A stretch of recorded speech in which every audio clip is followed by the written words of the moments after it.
Good evening. Today is November 12th, 2024. The time is now 5:32 p.m. This meeting of Georgetown County Council is now being called to order. We will ask Councilor Carolina to give us the invocation and to lead us in the Pledge of Allegiance.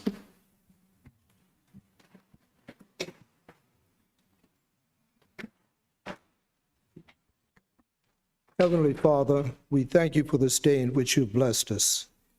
Thank you for your guidance, grace, and mercy that you bestowed upon us as we conduct this meeting.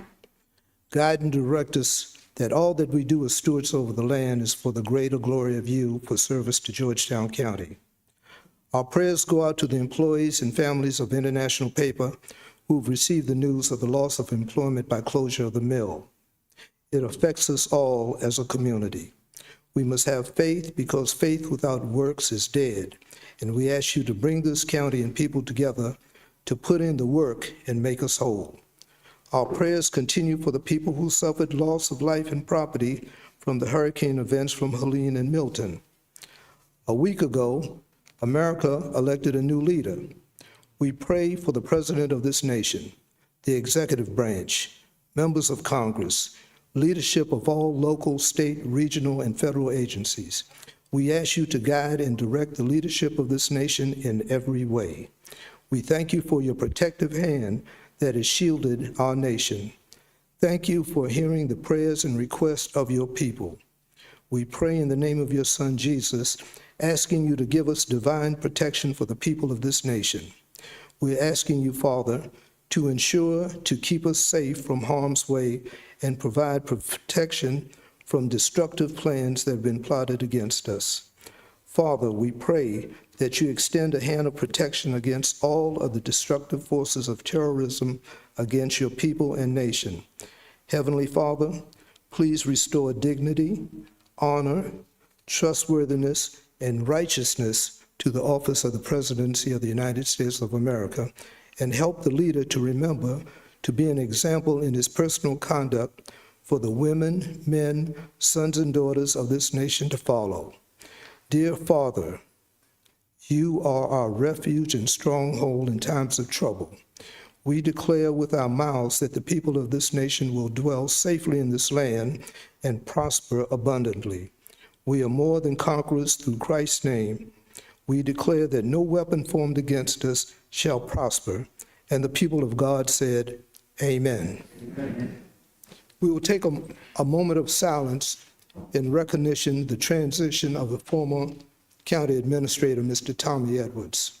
Just a moment of silence.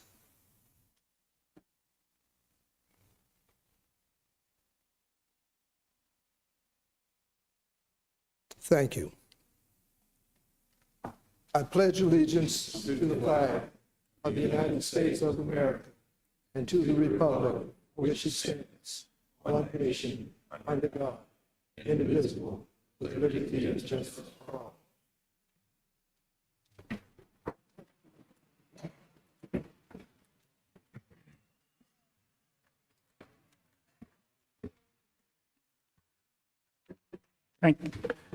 Thank you, Councilor Carolina.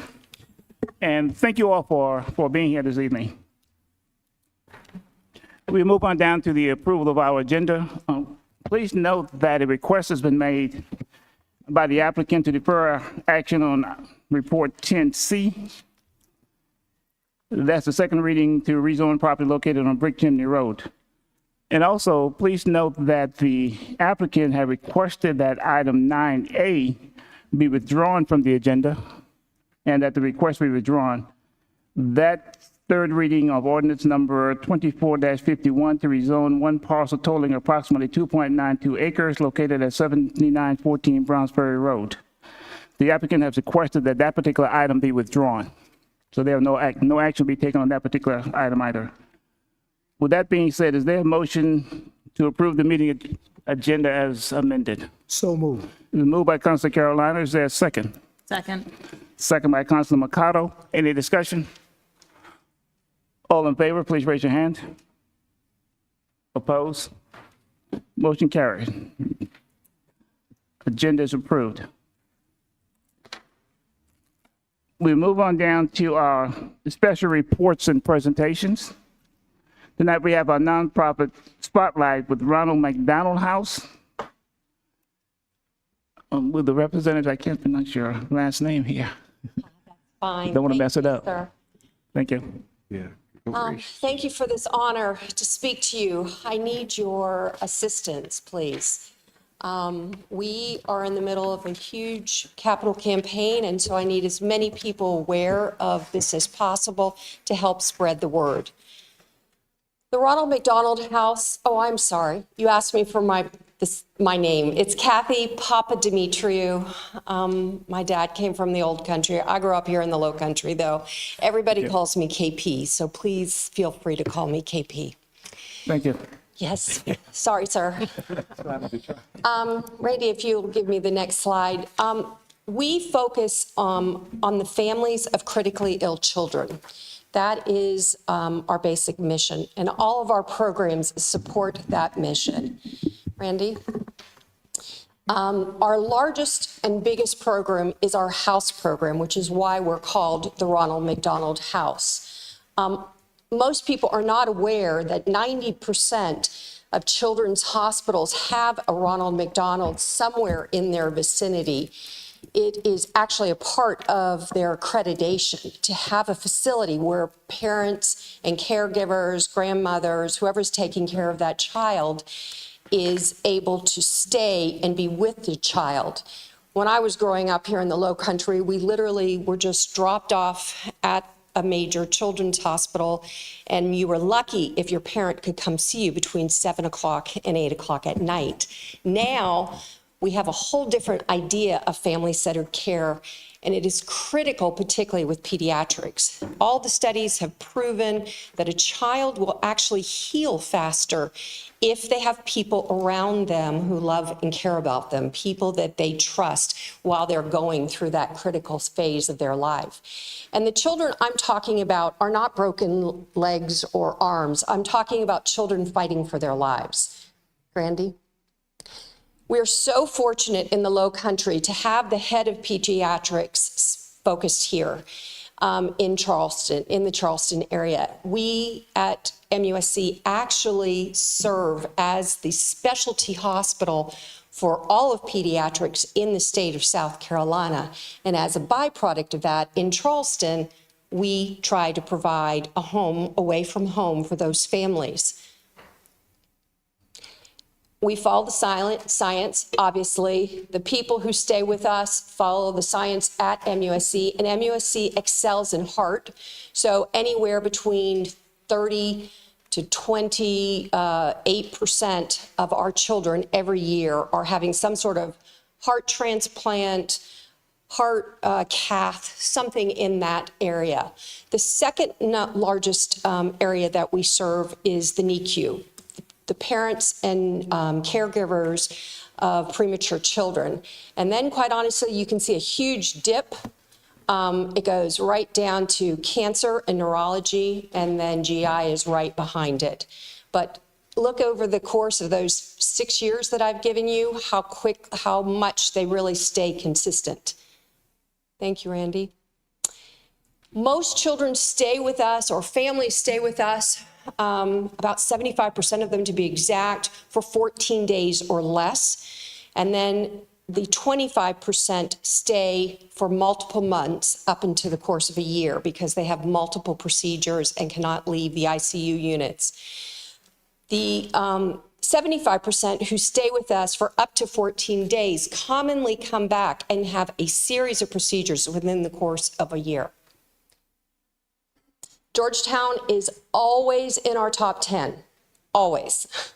Actually, in 2023, it was probably one of the lowest stats that we've had in the past decade. We actually only serve 23 families through our house program, but typically it's anywhere in the 30s to 40 families a year that we serve just in the house program. 94% of the children that come through our house are all from South Carolina.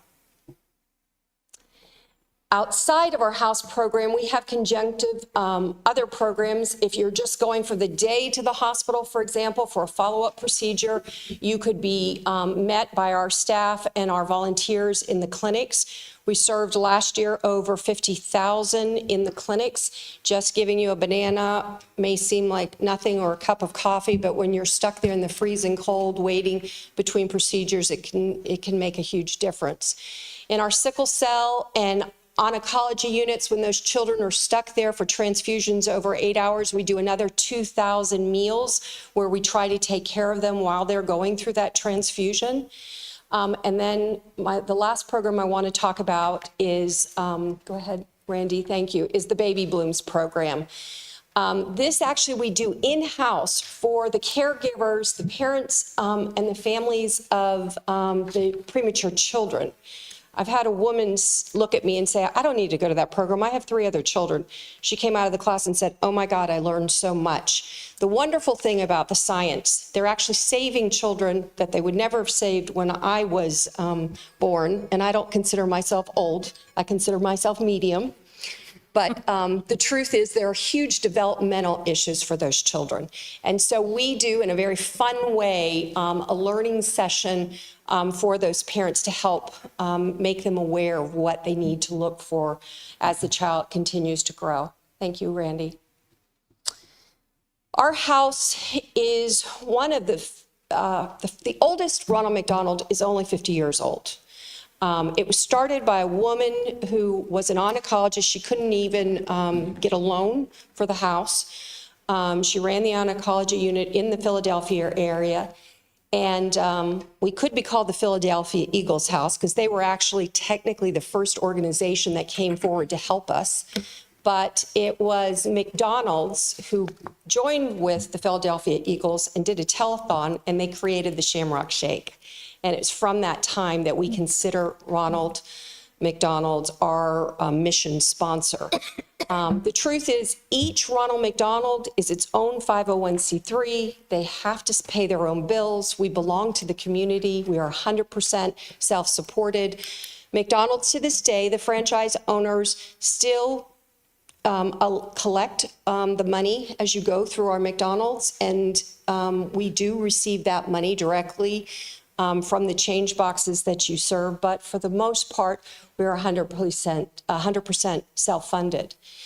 Dr. Darby was the founder of the Children's Hospital in Charleston, and he was also our founder. We were the 50th house open in the country and actually won a national award when we opened.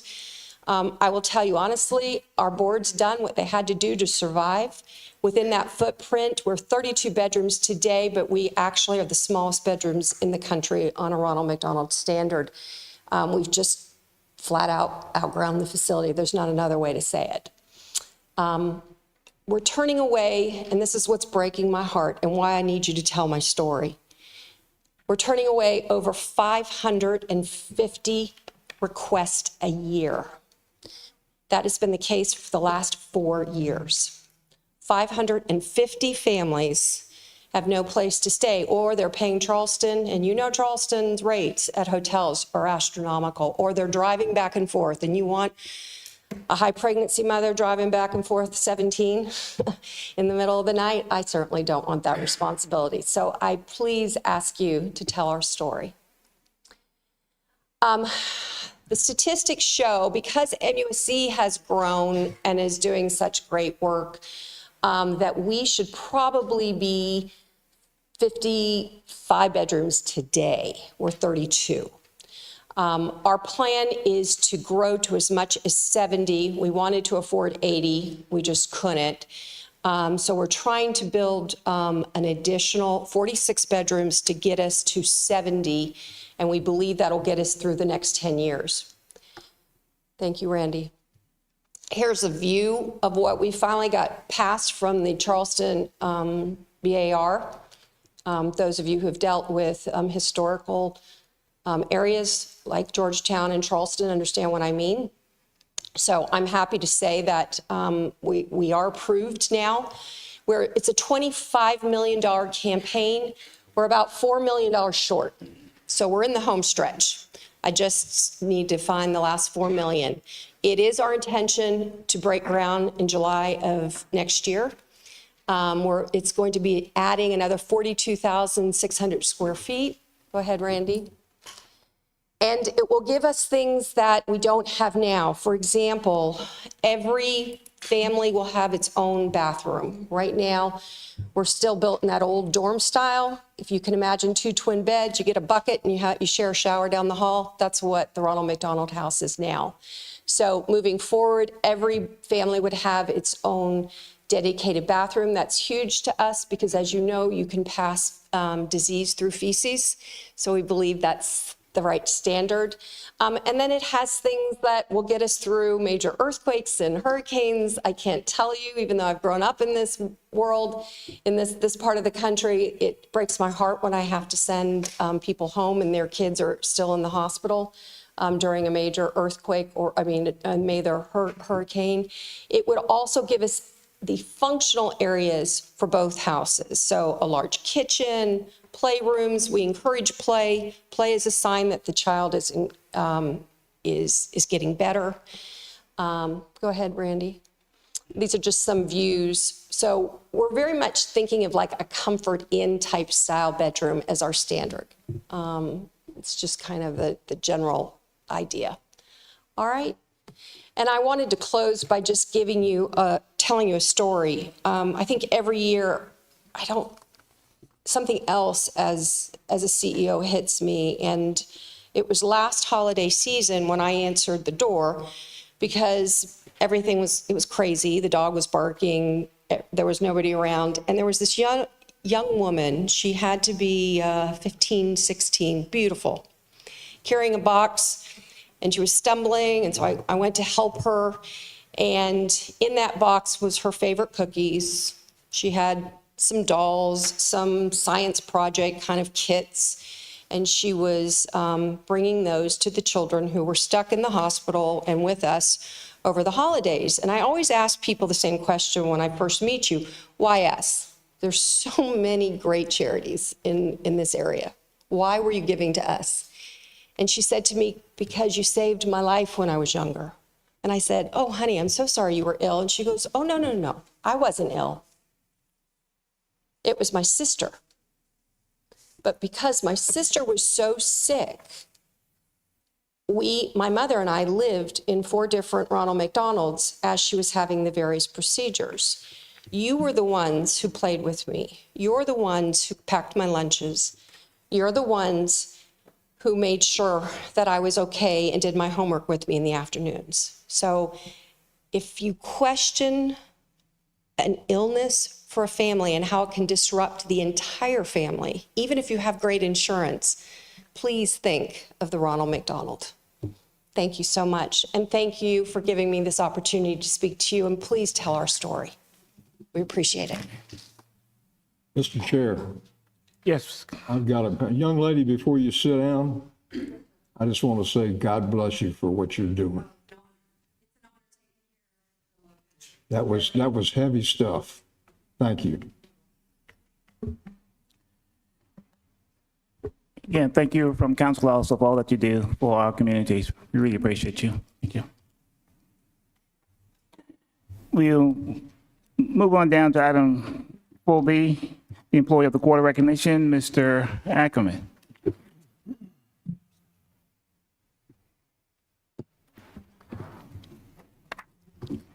Thank you, Mr. Chairman. It's my pleasure tonight to present our most recent Employee of the Quarter award winner. This is Mr. Phil Capel. And I have wondered whether I was going to tell you this or not, but we call him Caleb. Somebody messed up on the phone list when he started, and he's been Caleb for like 2 years, and nobody's changed it. But so Mr. Phil Capel is an accountant in our finance department, and he came in, and there was a long-standing person in the position in which he has taken over after her retirement. But the transition was not what we wanted it to be. So he kind of came in blind and without a whole lot of background and what he was supposed to be doing. And he's really taken this job and elevated it to a level beyond where it ever was. he has a challenging set of responsibilities. He handles all of the fixed assets for the county, about $200 million worth of fixed assets, accounts for those. He does all of the county's billing for rental properties like airport hangars, all the billing for the landfill, tipping fees and that sort of thing.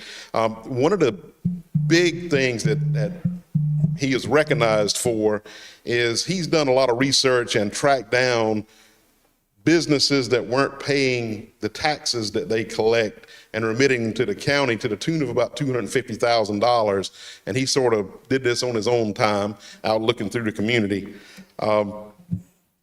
He's really played a critical role recently analyzing our fleet vehicle maintenance cost and helping departments understand where their dollars are going so that they can try to get a better handle on what they need from a vehicle maintenance standpoint. Maybe we need to replace some equipment that we never thought of. It has been a game changer for Georgetown County.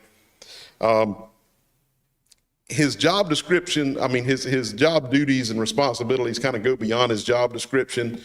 Phil took it upon himself. He recognized that a certain department, a MIS department, was really lacking for some resources. And so he's taken over doing a lot of the administrative functions for the IT department, just kind of on his own accord. And in addition to all of this stuff, he's on the Central Safety Committee. He does a lot of other things. And then I'm going to tell you the way this was written up by his director. Phil is the only male voice in an entirely female department, and they tend to run things through him, and they affectionately refer to him as their filter, so that he can sort of give a different perspective on things before information is put out. But for all the hard work he does, all the innovative processes he's come up with, and all the assistance he gives to not only the finance department, but all the departments of Georgetown County, he has been awarded Employee of the Quarter. And we would like to thank him very much.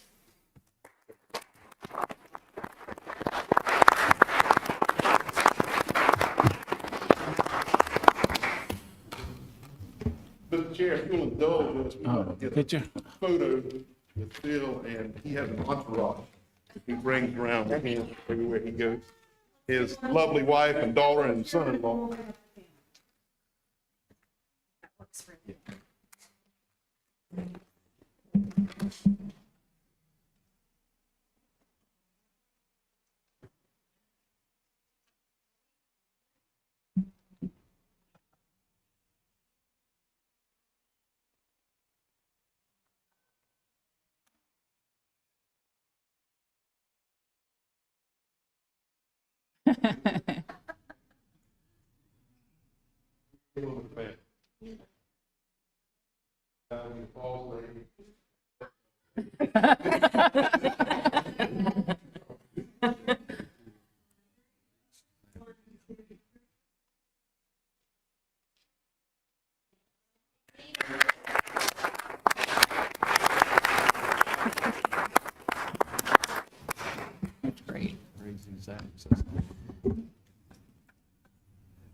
Still there?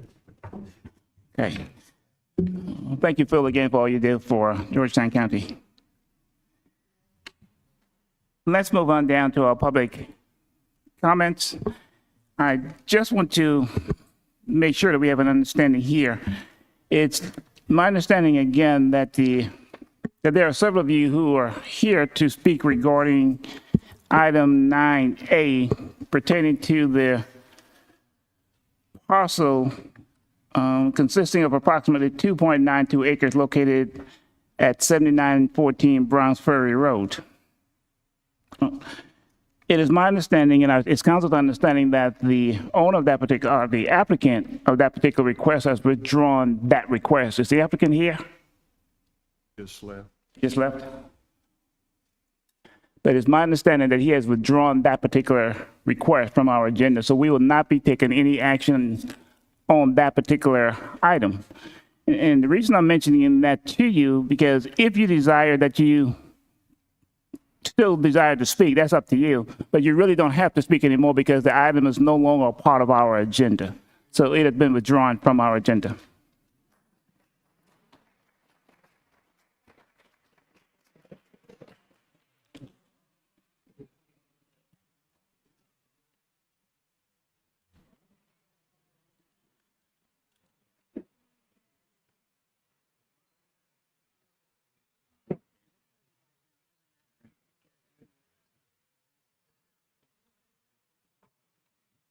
Okay,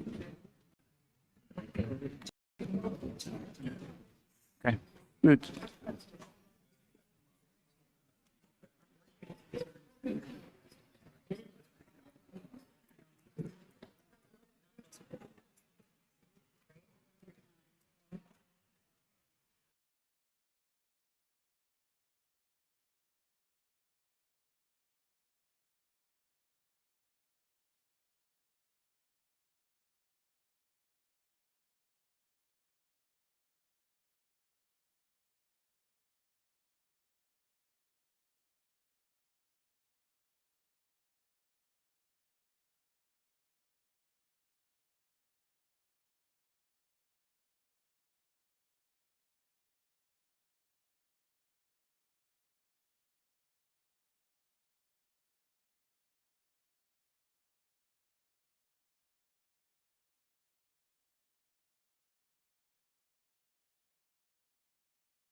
Yeah, 15 total.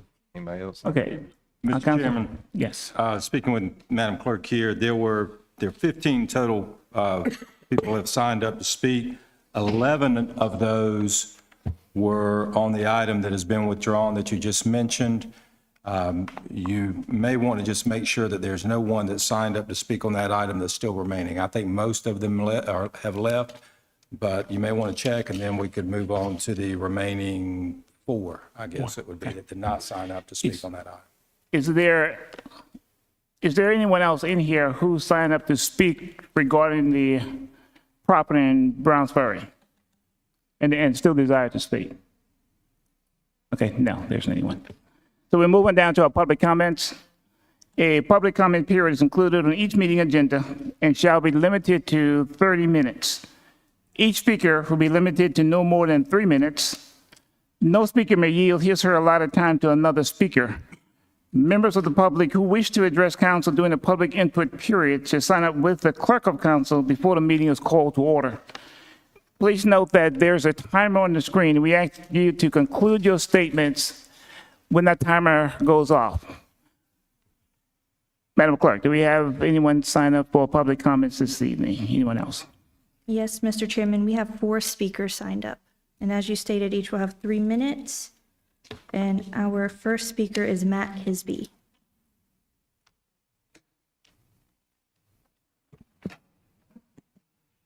Good evening. My name is Matt Kisber. I am co-founder and chairman of the board of Silicon Ranch. We're a Nashville-based solar company. And I'm here today with my colleagues to seek rezoning for the final phase of our 250 megawatt energy infrastructure project and to express our commitment to this community.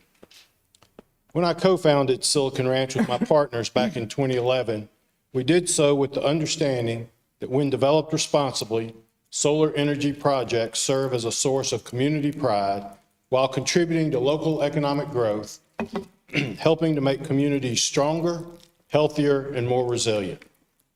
At Silicon Ranch, we own and operate every project we build for the life of that project. Since our founding, we have built every project that we have ever contracted, which includes a portfolio of more than 170 projects across the United States and Canada. No other participant in our industry can make that claim. Today, along with my colleagues, I'm here to ask you to approve item 10A to support the 50 megawatt expansion that will further enhance the local grid infrastructure here in Georgetown County and serve Central Electric Cooperative and its members across South Carolina with low-cost power for decades to come. Through this project, Silicon Ranch will invest more than $60 million in constructing, owning, and operating this facility and will generate millions of dollars more in new tax revenue for Georgetown County over the life of the project. The project will help support government services, schools, and other community identified priorities while requiring little to no county services in return. We know that with the recent news that there are a lot of people in this area that are hurting right now and are confused and concerned as we head into the holiday season. As a former economic development leader, I recognize how much you care about your constituents and how hard you work to create opportunities for the people who have elected you. Our team is participating at the upcoming community job fair as we seek to hire craft workers to support the construction of our Lambert project. With your vote tonight to pass the rezoning, this project will remain on track so that construction will move seamlessly from the neighboring Lambert solar farm immediately to this one, minimizing any disturbance through the construction process while extending the economic impact of this phase of the project. A lot of the people get their first job in solar construction at one of our projects, and as a result receive training and go on to have long-term careers in our industry. Through this process, we have worked to be transparent and will continue to do so. Most recently, we presented the county with an MOU for this project. Ask for your support. Thank you. Thank you. Dwayne Draper.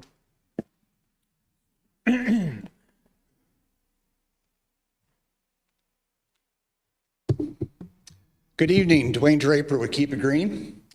Writing, reviewing, revising, and approving the natural resources element has been a long and arduous process. 6 drafts were produced before the Planning Commission unanimously approved the document in November 2022. This involved many discussions and communications with stakeholders in the county. And I'd like to thank the Planning Department and Matt Millwood in particular for all the hard work put into that process. Questionable revisions were made to the goals and objectives section of the element in March 2023 after the Planning Commission's approval, and eventually the document was deferred and then tabled by County Council. When the land use element was finally approved, the natural resources element came front and center again, with the Planning Commission approving the original draft 6 again and forwarding it to the council. An updated set of revisions to the goals and objectives section was completed earlier this month, and it is a significant improvement to the revisions of March 2023. While some revisions did not meet everyone's expectations, by and large, the current natural resources element with November's changes to the goals and objectives section sets a higher bar for achieving these aspirational goals over both the short and long term. Keep It Green would like to thank our good friends at SCELP and Coastal Conservation League for their invaluable input and collaboration in helping to get this element across the finish line. We would recommend that Council approve the natural resources element with the November 2024 changes to the goals and objectives section and send along to the Planning Commission for their review and approval at their next meeting. Eventual third reading approval at your December meeting, if that's how it works out, would tie a nice holiday bow on completion of the comprehensive plan review process. Thank you. Monica Malin.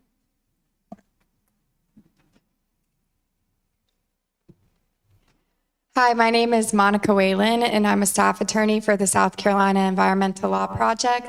And I just want to quickly echo what was just said and offer our support for the most recent draft of the natural resources element. Our position is that the revisions that were just made preserve the substance of the goals, objectives, and strategies that were recommended by the Planning Commission. That is all. Thank you. Cindy Person.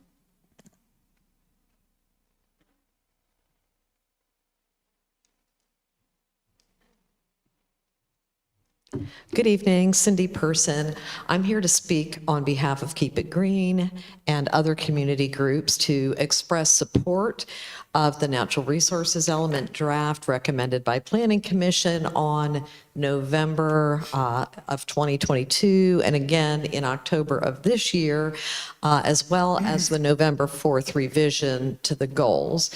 We offer our support because our colleagues and friends at Coastal Conservation League and SCELP participated in the November 4 revisions, and we concur with their position that the revisions do not significantly alter the original goals or the substance of the Planning Commission recommendation.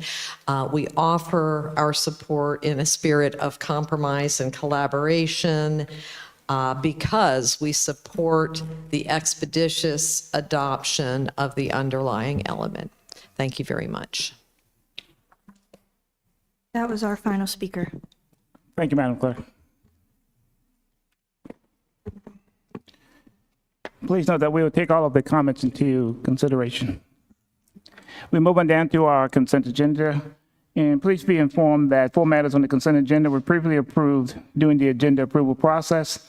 That is procurement number 24-058, timber dock demolition at Georgetown County Port, procurement number 23-080, Town of Andrews drainage improvements, phase 2, contract 23-055, JMT task order number 1 for civil engineering services, and the approval of proposed 2025 regular meeting schedule.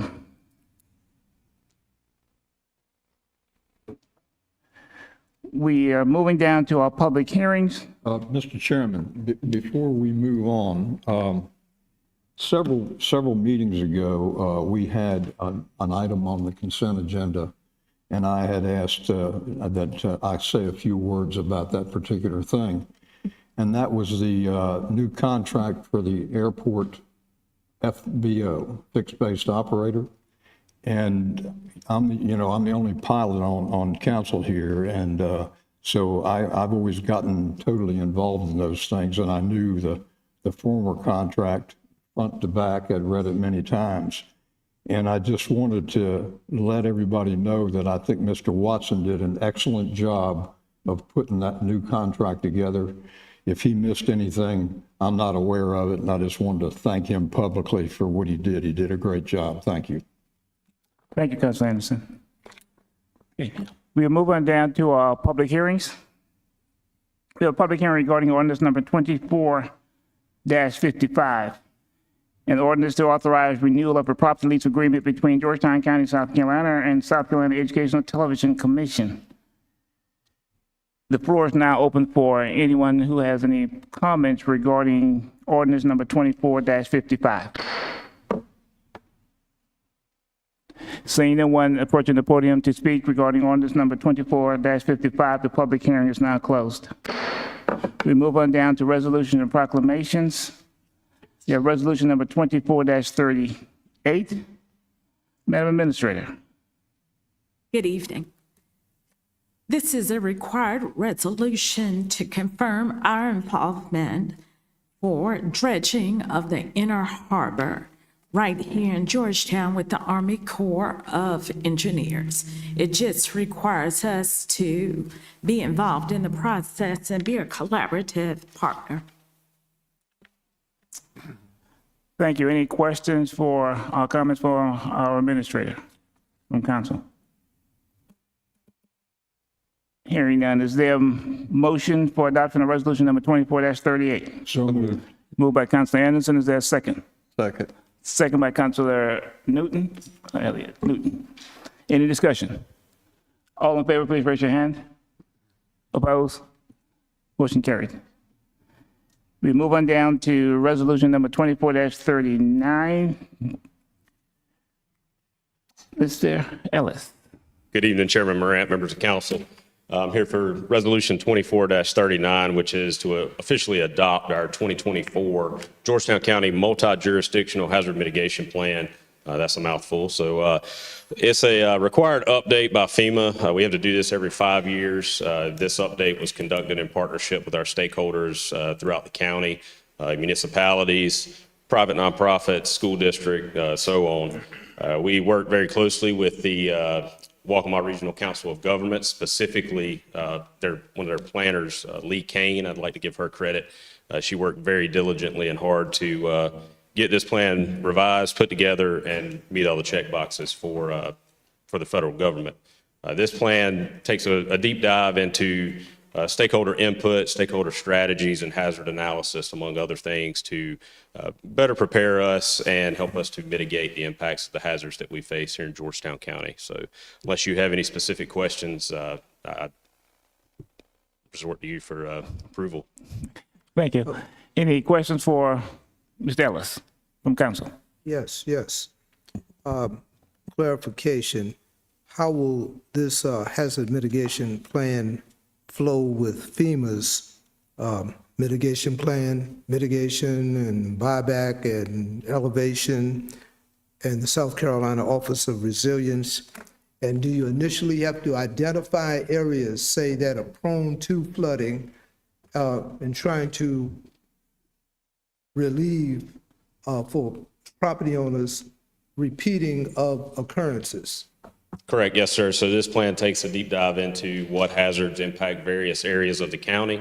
It also coincides with the resiliency element of the comprehensive plan. But to your point, the passing of this plan and it checking the boxes with FEMA allows us access to the 3 different mitigation programs that FEMA has, whether it's pre-disaster mitigation, the BRIC program, or the hazard mitigation program after a disaster. Those are very competitive processes, but this allows us access to those by having a FEMA-approved hazard mitigation plan in place for our community. Then it would be subject to the guidance of those various grant programs to allow for things such as you mentioned, buybacks, elevation projects, whatever it might be for both governmental and, the citizen within the county. Thank you. Any further questions from council for Mr. Ellis? Seeing none, is there a motion for adoption of resolution number 24-39? So moved. It's moved by Councilman Mercado. Is there a second? Second. Second by Councilman Johnson. Any discussion? All in favor, please raise your hand. Opposed? Motion carries. Thank you all. Thank you. We move on down to item 9B, ordinance number 24-53. To rezone one parcel totaling approximately 232.7 acres located on the northern side of Pennyroyal Road, identified as TMS number 01-0437-011-00-00 from the Turkey Creek Report Plan Development to Forest Agriculture. Ms. Richardson. The other one. Good evening. Thank you, Mr. Chairman. As you said, this is a proposal to rezone a tract from planned development to forest and agriculture, or FA. This parcel is located on the north side of Pennyroyal Road. It's mostly a vacant tract. It does have one house and a dock on it, and it is currently under a conservation easement owned by the North American Land Trust. As we said at the last meeting, this was originally approved for a PD back in 2007 for a single-family development. That PD did not occur. The property changed hands, and it was subsequently approved. The PD was amended in 2017 for a single-family townhomes, condos, and RV spaces, and that is what the current approval is based on that 2017 plan.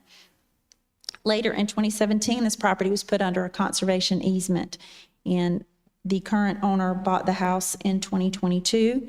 He has since built one home on the property, some accessory structures, and the dock that we mentioned. His plan, of course, is to keep that for him and his family to enjoy. It is protected under the easement. There are surrounding tracts to the north and west are all zoned FA, and the surrounding uses are mostly rural, single-family homes and mobile homes. There's a cemetery and nursery, and of course, the industrial on the other side of Pennyroyal Road. The future land use map shows this property as residential. We feel that that's in keeping with the proposed request to rezone to FA, and a change to the future land use map is not needed. Obviously, the planned development district, the way it is currently zoned, will not come to fruition based on the conservation easement. We felt this was a good time, based on the recent changes to the future land use map, to update that PD and get this rezoning back to the conventional FA forest and agriculture zoning designation. The Planning Commission held a public hearing. There was no one there to speak for or against it, and they unanimously recommended approval. And I don't have any other changes since second reading for you. Thank you, Ms. Richardson. Any questions from council for Ms. Richardson regarding ordinance number 24-53? Yes, so to move to FA, it will still remain under a conservation land trust? Yes, sir. Okay. So they want to maintain nature forever? That's correct. That's the most strict form of protection we could have on the site. Okay, thank you. Okay. Is there a motion pertaining to ordinance number 24-53 from council? So moved. It's moved by Council McConnell for approval. Is there a second? Second. Second by Council Carolina. Any discussion? All in favor, please raise your hand. Oppose?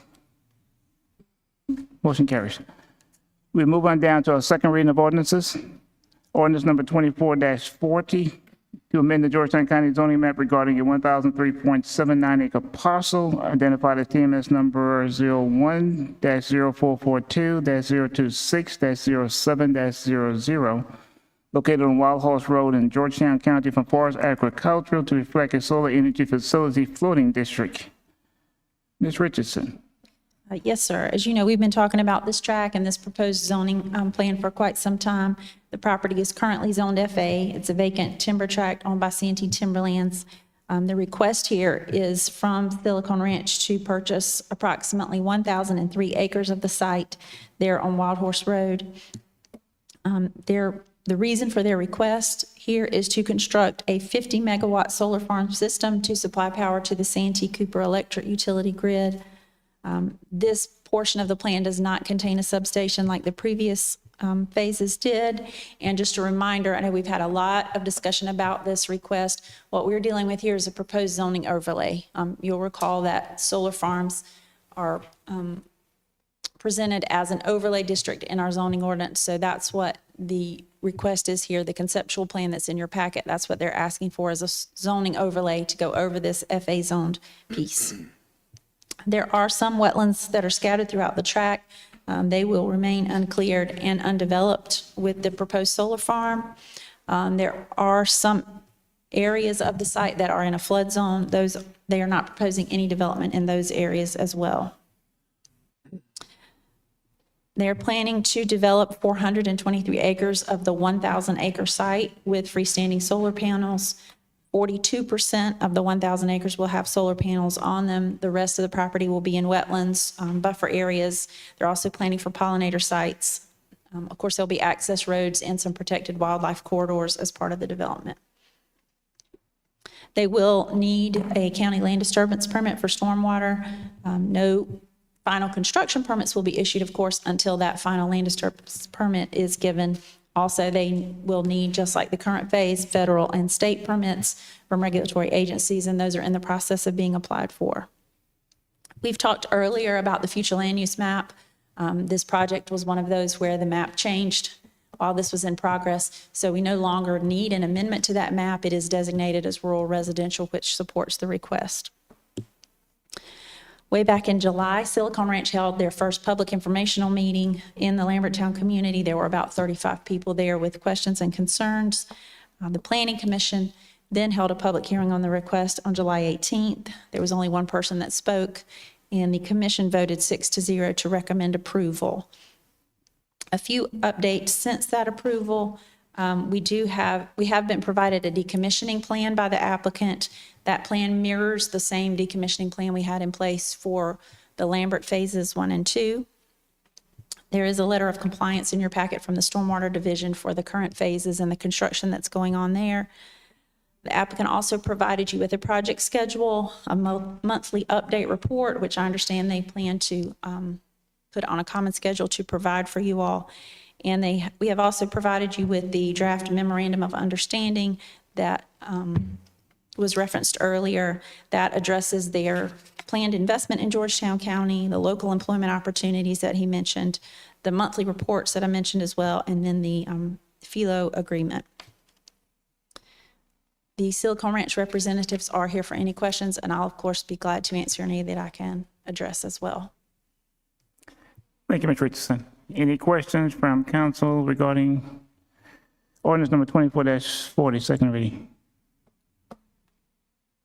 Okay. Is there a motion pertaining to ordinance number 24-40? So moved. Is moved for approval by Councilor Anderson. Is there a second? Second. Second by Councilor Mercado. Any discussion? Mr. Chairman, I call for a roll call vote. Okay. Any discussion? Okay. Madam Clerk, will you call the roll of council for the vote on this issue? Could we start on this end? We always start on the other end. Yes, sir. Counselor Elliott, No. Counselor Newton, No. Counselor Carolina, Yes. Chairman Morant, Yes. Vice Chair Johnson, Yes. Counselor Mercado, Yes. Counselor Anderson. Yes. I always thought A came before N. And the motion passes 5-2. Favor? Yes, sir, 5-2. 5-2. Motion carries. We move on down to ordinance number 24-46. An ordinance to amend Article 6 requirements by district, Section 607, general residential of the zoning ordinance to match the density level of the land use element of the comprehensive plan. Ms. Richardson. Yes, sir. This is another item that's been sitting on your agenda for a while. Back in August, the Planning Commission recommended amending Section 607 of the zoning ordinance to restrict density for multifamily projects in the general residential districts down from 16 units per acre to 12 units per acre. They also added a provision for affordable housing that was based on the language in the land use element of the comp plan. That came back to you all, and in September, you asked the commission to reconsider a further amendment that would further restrict the GR zoning on the Waccamaw Neck down to 5 units per acre. We felt that that was a significant enough change that the Planning Commission needed to hear that again, and we advertised it again and held a public hearing. That's why this item has been on your deferred list since that time. As I said, the current allowance as it sits in our text today is for 16 units per acre, and that's based on the number of bedrooms. The land use element that was passed in July recommends a maximum cap of 12 units per acre. We took the table that is there today and amended that table to maximize the units at 12 units per acre. Once we've amended that section, any GR zoned parcel that is currently in effect today would be restricted by the 12 unit per acre limit. Again, we did add the language for affordable housing. We took that language directly from the land use element. That would allow that any project where at least 20% of the units are affordable as defined in the element would be allowed an additional 2 to 4 units per acre. When the Planning Commission held their public hearing on this change back in August, there was no one to speak at the meeting, and they did recommend approval 6-1 for the change from 16 to 12 units. At their next meeting, they reviewed the proposed change down to 5 units per acre for the Waccamaw Neck. We gave them the following points to consider. This would, of course, affect new multifamily development on the Waccamaw Neck in areas zoned for general residential. Those parcels, in order to do a multifamily project, you need at least an acre. So we did pull the most vacant or mostly vacant tracts of 1 acre in size or larger on the neck. And we did send those property owners a notification inviting them to that public hearing. Just as a point of reference, the way this proposed text is written, it would not affect single-family subdivisions in GR. This is only dealing with multifamily. The existing multifamily developments that we have on the neck based on our survey, those would become non-conforming if this approval passes. Buildings that do exceed the density requirements, if something were to happen to them and they were destroyed beyond a certain percentage in our ordinance, they would not be able to be rebuilt without a variance. I did wanted to point out too that there are not all the areas that are currently zone GR are shown for medium density on our new future land use map. There are some areas that are shown for higher density. So this would be somewhat in conflict with those areas. Most of those are the existing apartments that have residential densities that already exist above 5 units per acre. We did, as you will well remember, receive a lot of requests for density limits on the Waccamaw Neck throughout the land use element process. There are goals in the land use element that support the restriction of density on the Waccamaw Neck. We talk about targeted rezoning to preserve existing neighborhoods. The element talks about targeted rezoning to implement the future land use map and the maintenance of low and medium density residential as the main land use on the Waccamaw Neck. So this change is certainly in keeping with those strategies from the comp plan. Anytime we limit density, it does further restrict the ability for affordable housing to be constructed. We do, of course, have a goal of promoting equitable housing choice throughout the county. And that's why this language, again, is there with the additional 2 to 4 units. The way this is written, this would still apply in those sections. So you would have a 5 unit per acre maximum, but the language as it's written right now would allow for 2 to 4 if there is an affordable housing component with the project. As you know, the implementation of our recently approved land use element is going to lead to recommended changes in the zoning ordinance and recommended changes to the zoning map. We feel that this is somewhat of a stopgap measure to put these restrictions in place. It is obviously going to take some time for those changes to happen, to be pushed through the Planning Commission and up to you. So that's going to take some time. We view this as sort of a stopgap measure until we get to there. I do think, once we have those plans, some of those non-conforming uses that I mentioned would end up potentially being zoned differently to be able to support the current use that's there. The Planning Commission reviewed these changes back in October on the 17th. There was no one that spoke at the public hearing. We did receive one letter, I believe, in opposition. The Planning Commission recommended approval for the change down to 5 units per acre on the neck, and that was with a 5-to-1. But I'll be glad to answer any questions you might have on this change. Thank you, Ms. Richardson. Any questions from council regarding ordinance number 24-46? I had some general comments, and then I'll ask Holly directly about one of the issues that I had. And I just for you four ladies and gentlemen on this side of the river, we just passed this capital project sales tax, and we've got $45 million worth of water and sewer development we're getting ready to start doing now. And I want to make sure that we don't make the mistakes that we did on the Waccamaw Neck that got us to where we are today over there, and with the problems we've had with our quality of life and everything else. So we just need to be careful with what we do now. I'm told that we don't have much of any general residential districts over here on the mainland. Is that true, Ms. Holly? That's correct. Right, We do have so- some, but it's very limited, small areas, probably around the city of Georgetown, maybe some around the town of Andrews, but it's very limited. Right, so this 16 to 12 is not going to impact that many things. But what my thought process to begin with was why don't we go from 16 to 5 like we're doing on the neck? Because once these projects start, developers, when they can tap into the water and sewer, we're going to be it's going to get fast and furious, I believe.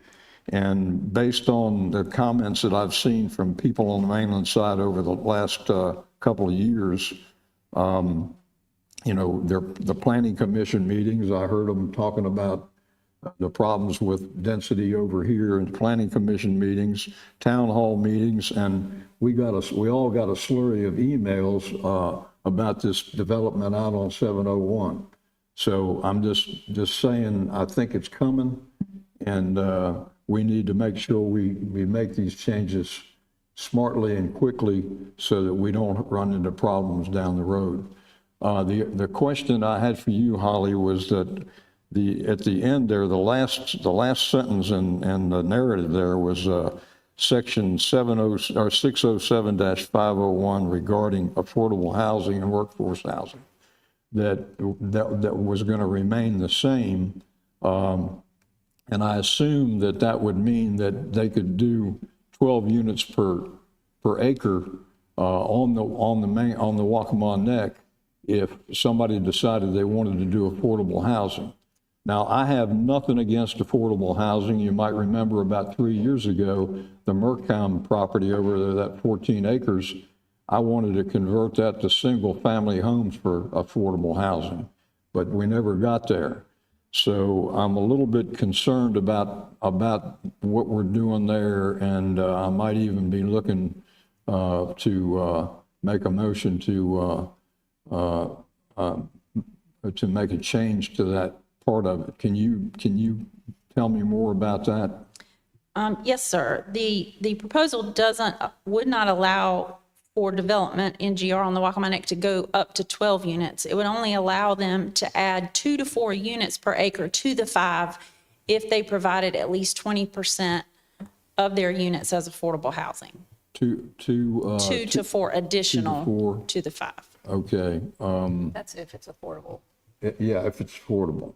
So that means that 20% of all the units have to be affordable housing? Yes, sir, in order to get Okay. that bonus. And for that, they could add 2 to 4. Yes, sir. There wouldn't be a way for them to get to the 12. They would have to ask for some other zoning district, but in the GR, Right. they wouldn't be allowed to get up to the 12. What do you think about us meeting doing a medium there and go to 2 instead of 2 to 4?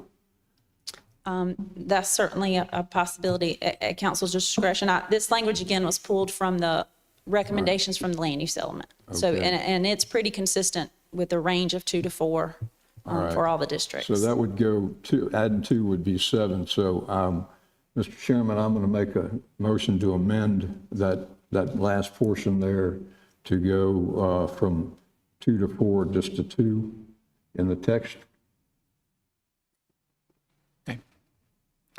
We have a motion for Councilor Anderson. Is there a second?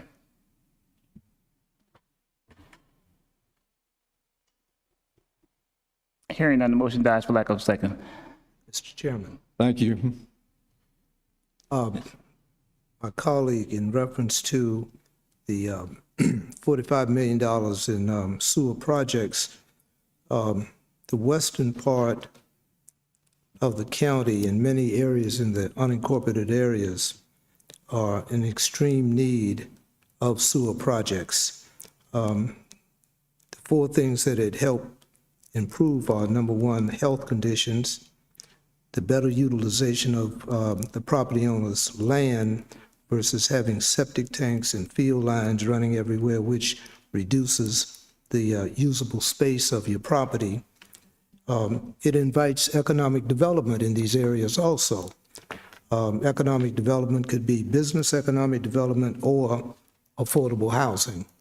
So if we move under control as we move for sewer projects, with all these things taken into consideration, number of units that could be built on land, it can greatly help and in a controlled manner develop the unincorporated areas of the county.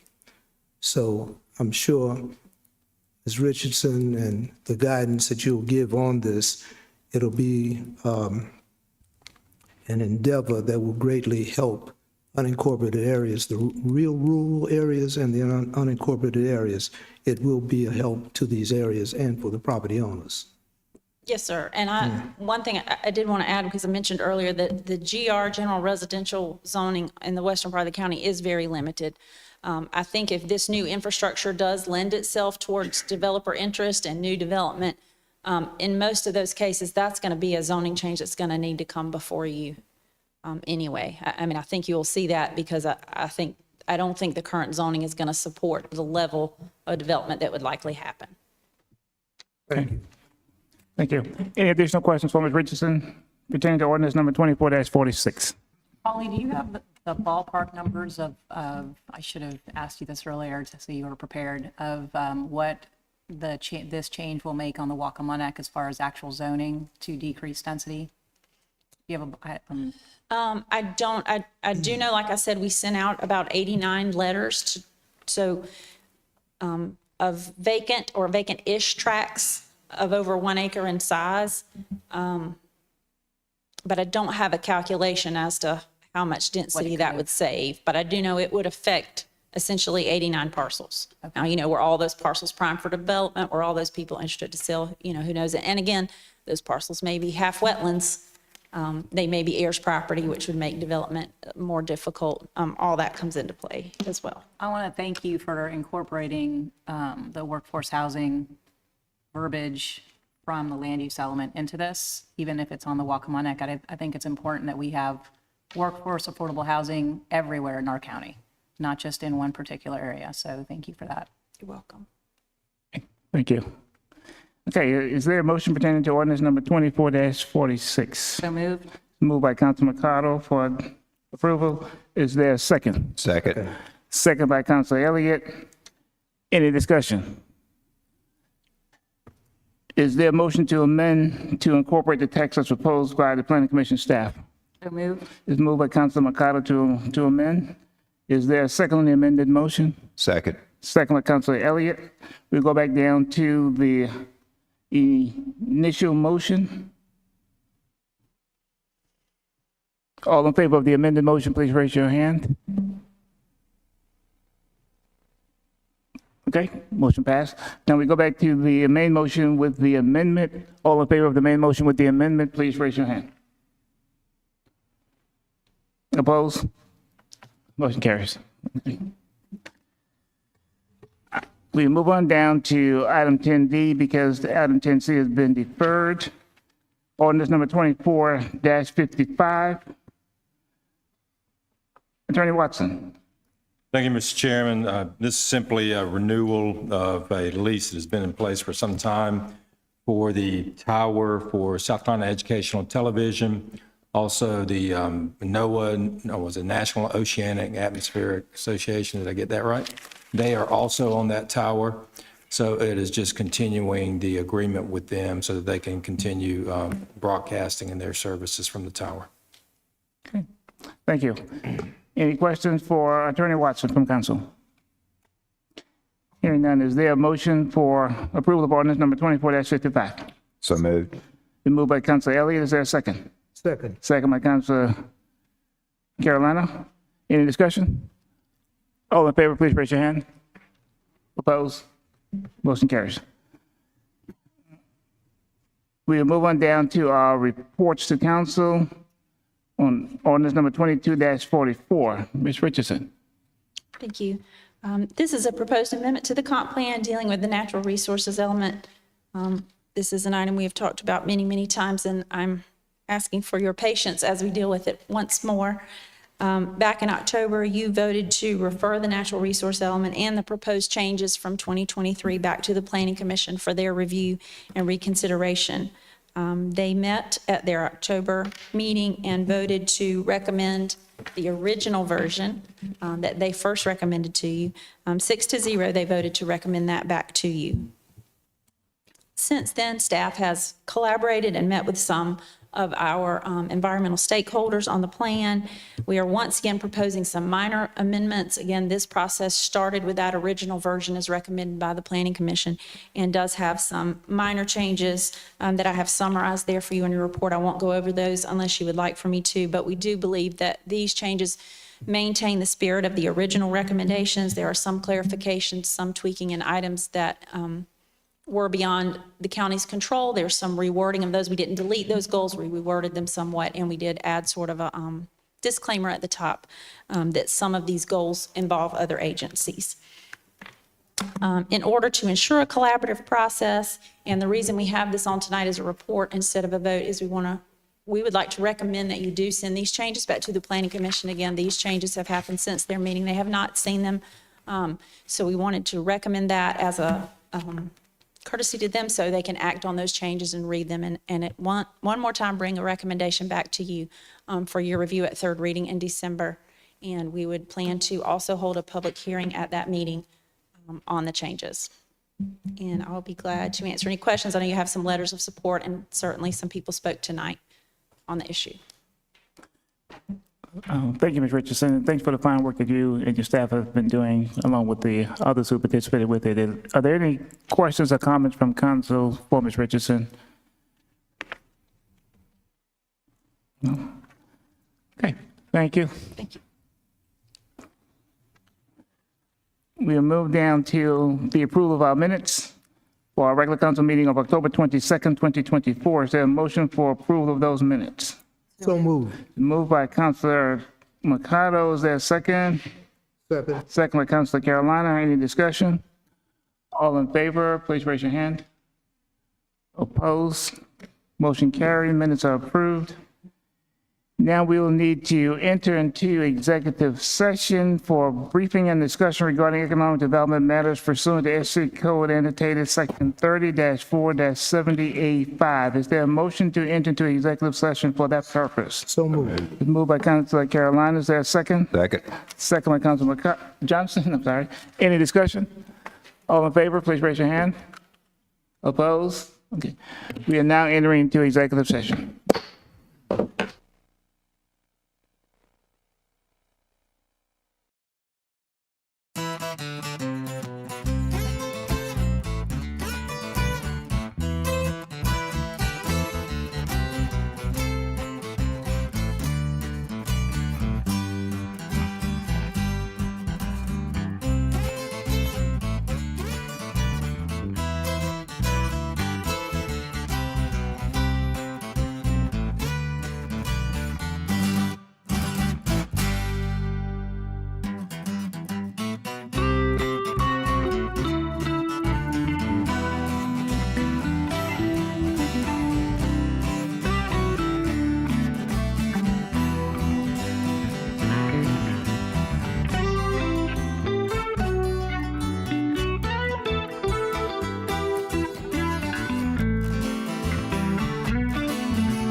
Okay, we are back into open session. We have returned from executive session. Is there a second?